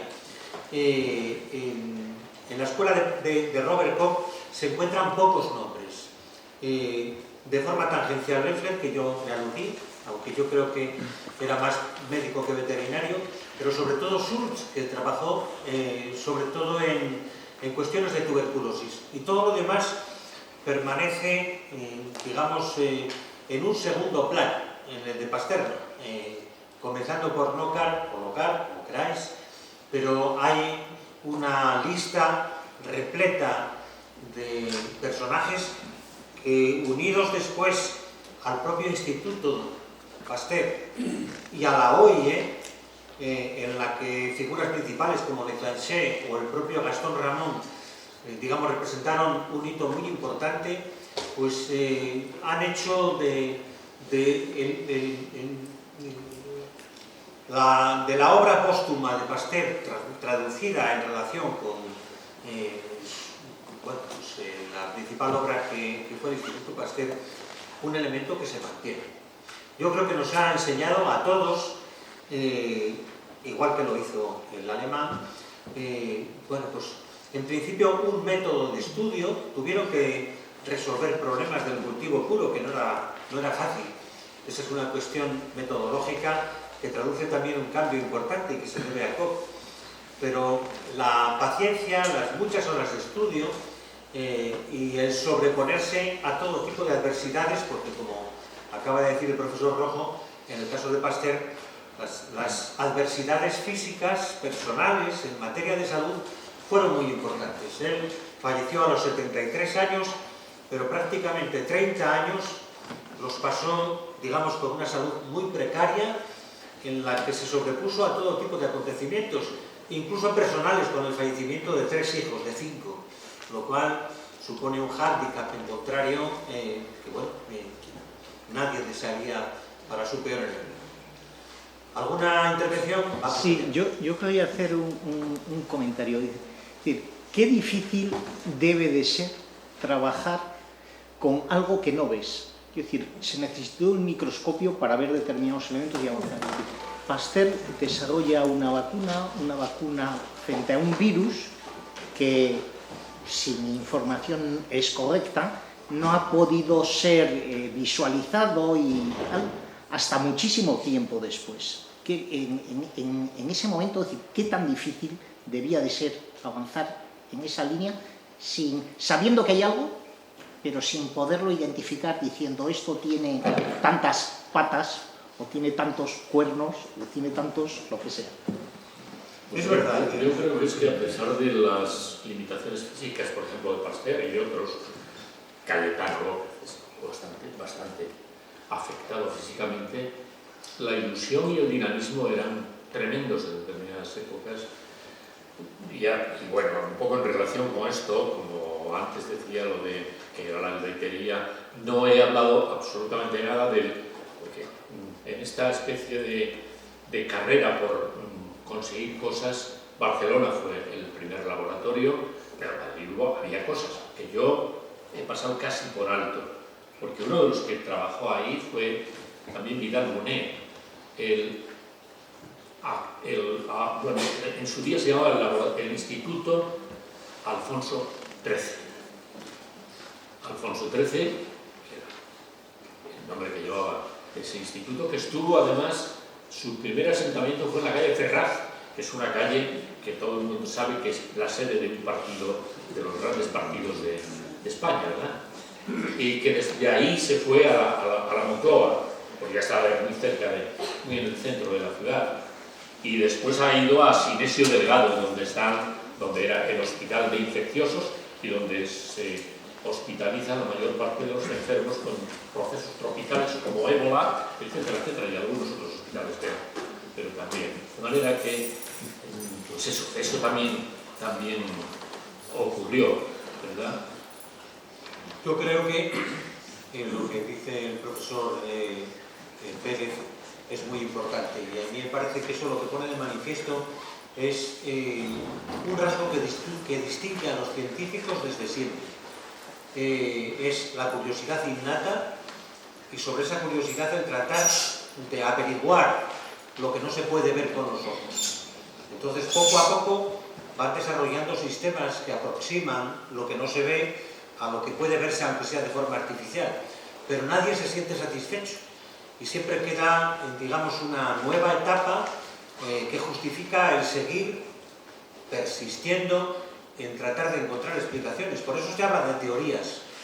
Las teorías no son otra cosa al principio que explicaciones muchas veces personales, o de grupos de científicos que se les ocurre una forma de entender y de explicar a sus conciudadanos un hecho que no se ve muy claro, pero en el que, digamos, nadie se rinde.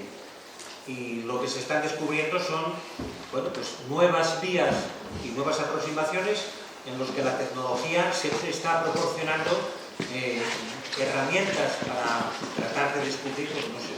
A mí me parece que la curiosidad innata de todos los científicos, una inteligencia preparada, siempre distingue al buen científico del que no lo es, para poder ver donde los demás no ven, son, pues, de alguna forma la suma de los factores que explican el que, aun sin ver, ellos estuvieran de alguna manera sospechando y viendo, hasta que la teoría se transforma ya en una afirmación. Incluso una dosis, creo yo, de intuición. Me acuerdo ahora de lo que, según se cuenta, decía Tomás de Aquino cuando le preguntaban qué era la enfermedad. Y un día debió decir, bueno, si nadie me lo pregunta, yo sé lo que es eso. Pero si me lo preguntan, pues la verdad es que no sabría decir exactamente. En ese momento no, puedes no saberlo en un momento determinado, pero bueno, es verdad que los virus, naturalmente, sin microscopio electrónico no son virus, ni por asomo. Pero supongo que la imaginación, que no es solo una cualidad de los poetas, también es importante en el campo médico, científico. En cuanto a lo que se ha comentado antes del tema de la albaitería, ¿se podría decir que esta época de surgimiento más científico en el ámbito veterinario, por así decirlo, es el final de la albaitería o se considera como finalizada mucho antes de...? La albaitería no coexistieron, la albaitería y la veterinaria científica, por decirlo de alguna manera. La albaitería desapareció, bueno, bastante después. Realmente la primera escuela de veterinaria de España se fundó en 1792 en Madrid. La segunda y tercera, Zaragoza y Córdoba, 1847, hace 175 años ahora. Y la tercera, la de León, 1852, 170 años, como aparece por aquí. Pues todavía duró algún tiempo la albaitería, languideciendo, Montecina, agonizando, pero bueno, todavía quedaba el rescoldo ese que se dice que a veces puede reavivar el fuego, ¿no? Pero coexistió, sí.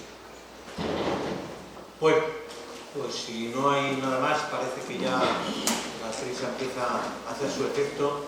Agradecemos la presencia y la Academia de Ciencias Veterinarias de Castilla y León cumple con su obligación con este recuerdo al bicentenario del nacimiento de Luis Pasteur. Muchas gracias a vosotros.